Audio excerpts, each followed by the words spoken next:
All right, let's take you to this developing story now as we get a briefing on the state of readiness from the IFP ahead of its policy conference, which will look at governance, and we have allocated them as follows. Economics Cluster 1 is inclusive of mineral resources, energy, land, agriculture, environmental affairs and transport.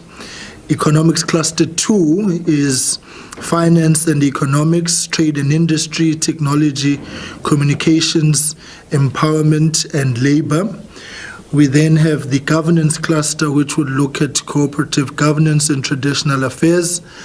And then justice and security cluster 1 is justice, defense, police and correctional services. And then justice and security cluster 2 is home affairs and international relations and cooperation. And then we have got social services cluster, which is looking at water and sanitation, human settlements, education, health, social development, and sports, arts, and culture.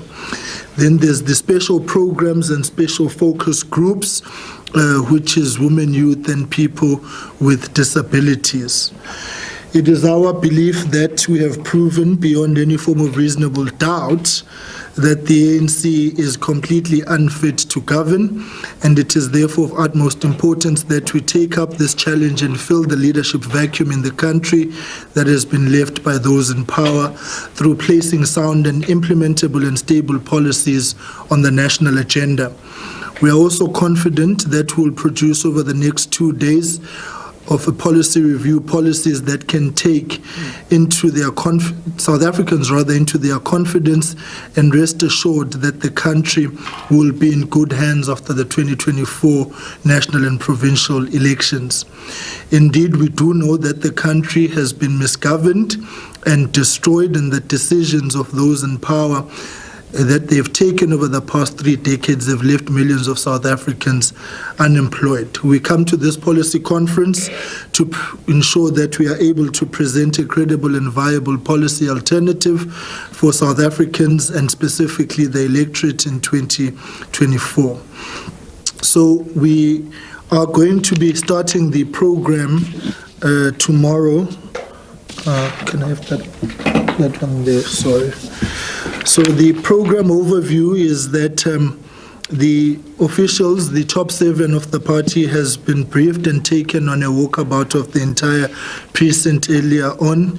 We expect the president to join us later on today, and he will be oriented on all conference logistics, which the conference technical team has been working on. And as delegates continue to register, the process is actually underway. So tomorrow the program will start at 9 o'clock, and we are expecting remarks from the Secretary General, who's been leading the policy review process. And then we are also expecting the President then to give the keynote opening address of tomorrow morning. And then we are going to go into a second session where we're going to look at the current state of electoral politics in South Africa with the assistance of Mr. Gabriel Mecken, who is an associate at the Social Research Foundation.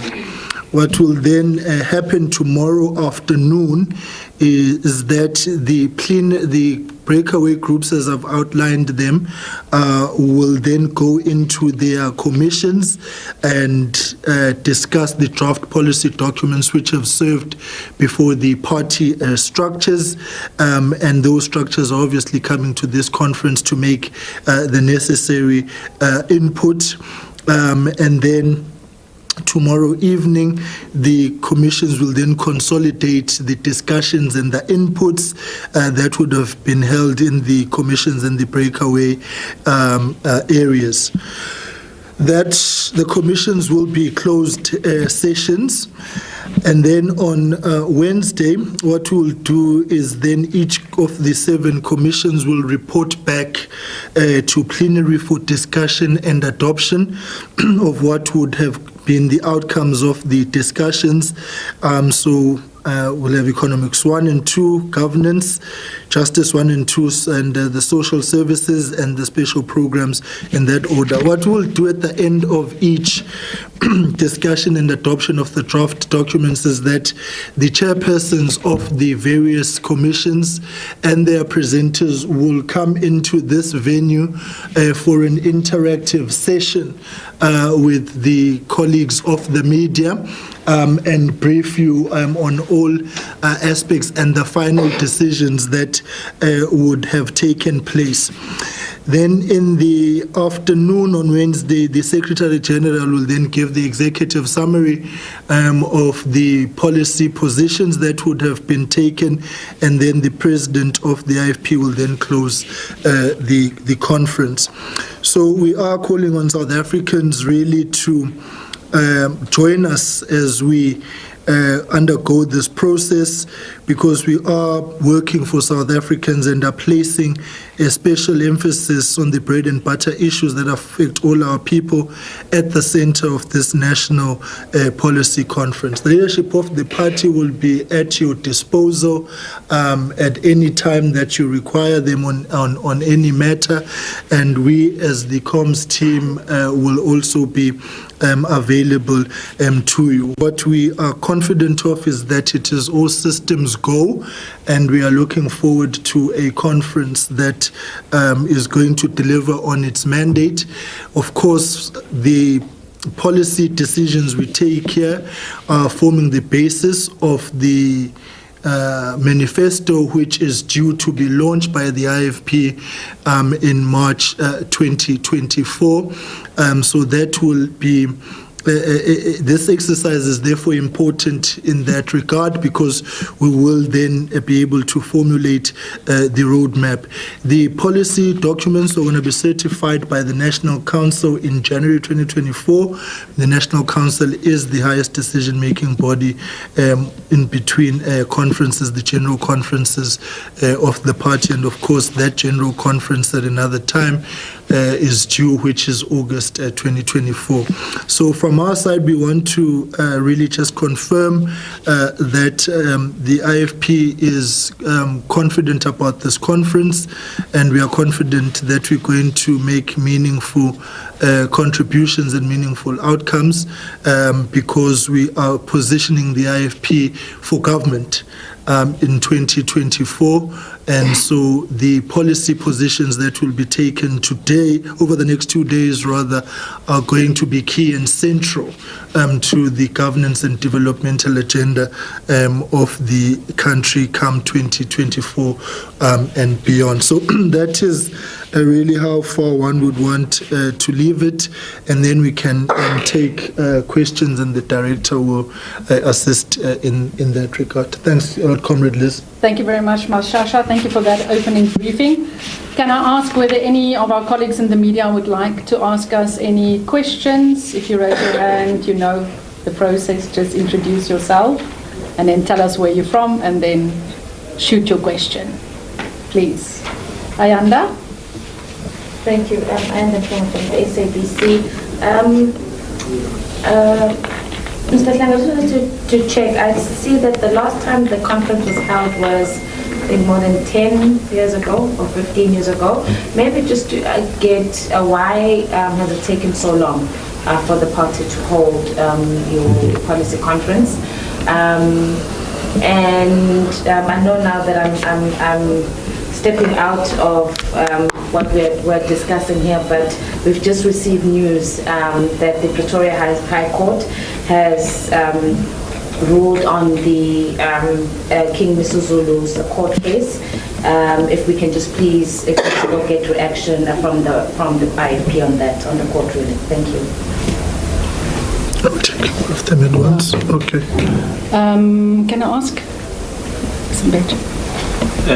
Good evening.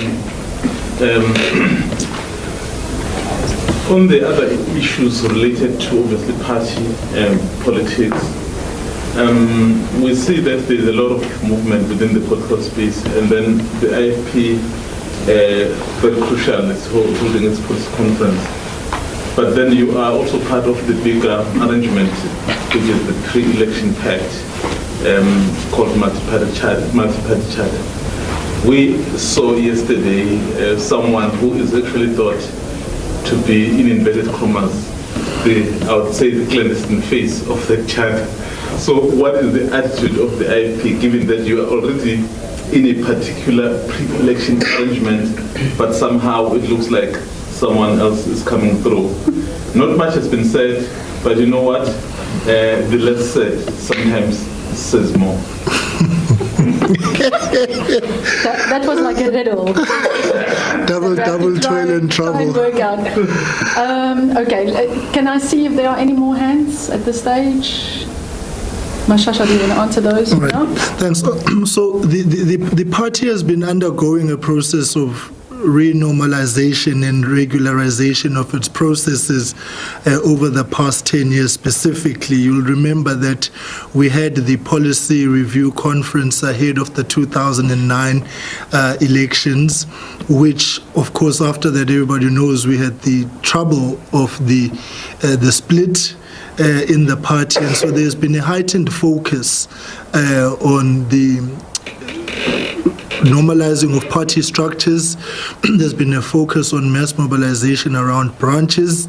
There's been a focus on ensuring that we get our ducks in a row in order for us to do the things that ordinarily come with the business of running a political party. I want to make one example of this normalization process that we've made. You'll remember that in 2011, the IFP was unable to contest elections in Umzumbe because we had not registered. So you can imagine the setback that had on Umzumbe at the time. And I remember that the President Emeritus, who was president then, actually directed that a rally be held in Umzumbe, even though we were not contesting in elections in Umzumbe, to do two things. One, take the structures into confidence, and two, to apologize, which he did to the structures. So we've been doing a lot of corrective interventions as a party. What we did in between then and now was then to say that the National Campaign Committee, chaired by the gentleman 2 seats away from you, says I under Mr. Singh, was tasked with policy review every 2 years.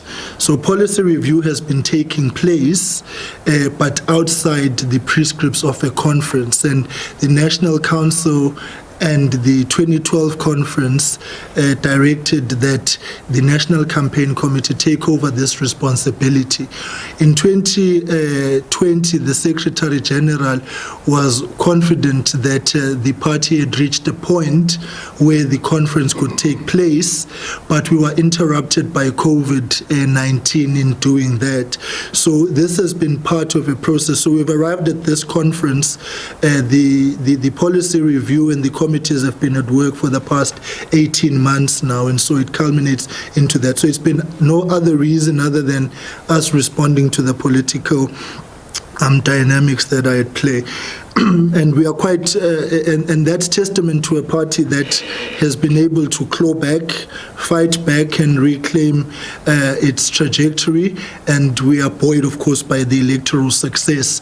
And also, of course, well, the world has changed substantively since that review. And I want to thank the National Campaign Committee under the stewardship of Mr. Singh, our TG, because it has enabled the party to be able to contest elections on a solid basis of policies that have been updated and also a manifesto that is coherent. So thank you very much to the TG as well for the work that he has done. And of course, Mr. Mwango, who the DSG has been the DMC chairperson for a while, and they had to process the technicalities of the policy review. The second point, well, on the issue of His Majesty the King, we have noted the judgment of the court, and it is a matter for the royal family now to deal with, and we hope that they will be able to respond to it in earnest to provide the necessary stability, and we will accept whatever outcome of that process is concerned. So for us, really, it's a matter for the royal family and His Majesty the King to see how they take it forward. The multi-party charter, the IFP is contesting the elections as the IFP. All right, that was the IFP's MP Mkhuleko Hlengwa just giving a preview on what to expect from the National Policy Conference. A big moment for the IFP in the aftermath of the passing of their founder and the face of the party, really. And they've got big plans to unseat the ANC in the next election, talking about the service delivery pact that they have with the DA. So big moves for the IFP. This is a conference, indeed, that we'll be watching.